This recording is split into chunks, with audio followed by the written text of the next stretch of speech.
Au cours de sa visite au Togo, le secrétaire général du Commonwealth, Mme Scotland, a eu des rencontres stratégiques avec les principales figures de l'État.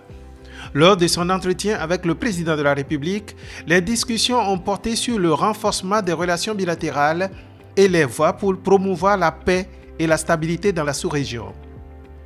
La rencontre avec le Premier ministre et le gouvernement a permis d'aborder les questions clés de développement durable, d'inclusion sociale et de gouvernance économique. À l'hémicycle, le président de l'Assemblée nationale a eu l'occasion de discuter des réformes politiques et législatives.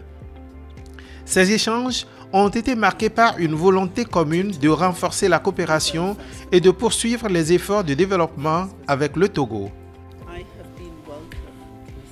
J'ai eu l'immense privilège de visiter le Togo pour la toute première fois et j'ai pu constater de visu la chaleur de l'accueil qui m'a été accordé, la générosité du peuple togolais et également la gentillesse d'un peuple aussi formidable. J'ai également eu le privilège de rencontrer son Excellence Monsieur le Président de la République, son Excellence Madame le Premier ministre, plusieurs ministres et également les membres du Parlement. Entre autres sujets débattus par les autorités, nous avons eu à échanger sur les réformes constitutionnelles intervenues dans le pays et j'ai pu voir qu'il y a énormément d'opportunités dans ce pays, surtout en ce qui concerne les femmes, la promotion des femmes surtout. Et j'ai été très content d'avoir eu à échanger avec le chef de l'État sur les différentes opportunités qui s'offrent au Togo suite à l'adhésion du pays au Commonwealth. Madame Scotland a poursuivi son séjour par des réunions de travail avec les acteurs politiques, les ONG et associations, la société civile et la chefferie traditionnelle. Ces rencontres ont permis de dresser un état des lieux des défis et opportunités qu'offre le Togo avec un accent sur la bonne gouvernance et le développement socio-économique. Un autre temps fort de cette visite a été l'échange avec les femmes leaders pour évoquer les questions de l'autonomisation de la femme. Le secrétaire général du Commonwealth a salué les cas de réussite et les différentes initiatives togolaises en faveur de l'inclusion des femmes. Plus particulièrement, j'ai été très ravi d'échanger avec les formidables femmes togolaises et on a pu échanger sur les enjeux qui leur tiennent à cœur. J'ai eu à rencontrer les femmes mareyeuses qui travaillent au port de pêche et j'ai pu découvrir les opportunités qui s'offrent à eux.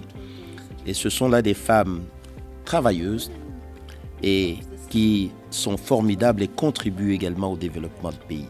J'ai eu le privilège, je dirais même le grand privilège, de participer à un dîner où la fine fleur des femmes togolaises ont été invitées. Et pour la première fois, j'ai eu à rencontrer la toute première pilote femme togolaise, âgée seulement de 24 ans, la toute première capitaine dans la marine marchande, âgée seulement de 28 ans, et c'est quelque chose de très formidable en ce qui me concerne. C'était en fait une opportunité de rencontrer les grandes dames du Togo et les contributions qu'ils font pour faire développer ce pays.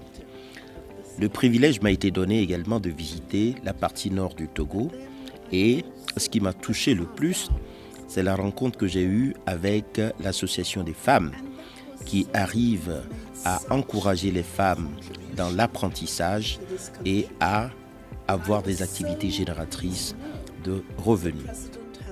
Une visite au port autonome de Lomé lui a permis de constater de visu les infrastructures portuaires et les projets de modernisation, un secteur essentiel pour l'essor économique du pays. À Kara, une séance de travail a permis de passer en revue les projets COSO et PURS, ces projets centrés sur la résilience des populations des savanes, Kara et centrales, affectées par les affres du terrorisme. Au Togo, nous avons une population jeune et également dans le Commonwealth, nous avons une population jeune et très dynamique. Nous avons dans nos cagnottes 800 milliards de dollars américains qui sont là pour promouvoir le commerce intra-Commonwealth. Il y a très bientôt, d'ici 2030, 15,7 trillions de dollars qui seront ajoutés à l'économie mondiale suite aux avancées dans le domaine de l'intelligence artificielle. Et d'ailleurs, le Commonwealth a su instituer ce que nous appelons l'Académie de l'intelligence artificielle, et vous pouvez imaginer ce que ça pourra apporter à la jeunesse. Je n'oublierai jamais cette mission que j'ai effectuée au Togo. Et donc, je pense que le Togo a beaucoup de choses à apporter au Commonwealth et en retour, le Commonwealth a beaucoup de choses à apporter au Togo. J'ai eu également à visiter le port, qui est un atout formidable pour le pays et qui représente environ 50% du PIB du pays, de l'économie du pays, et c'est quelque chose de très formidable. Le rôle de leader que le port joue dans la sous-région est énorme. Et je dois dire également qu'il y a eu des échanges sur la levée du niveau de la mer, ce qui constitue un effet néfaste sur nos économies. Nous allons travailler également sur ce que nous appelons la terre vivante et qui se focalise sur des échanges concernant les 3 conventions de Rio.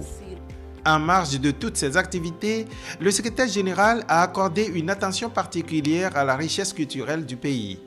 Dans la capitale, elle a visité le centre artistique du Palais de Lomé où elle a pu admirer les œuvres d'art contemporain et traditionnelles témoignant de la créativité et du patrimoine culturel togolais. À Kara, la délégation a assisté aux luttes Evala, une fête traditionnelle emblématique de la région.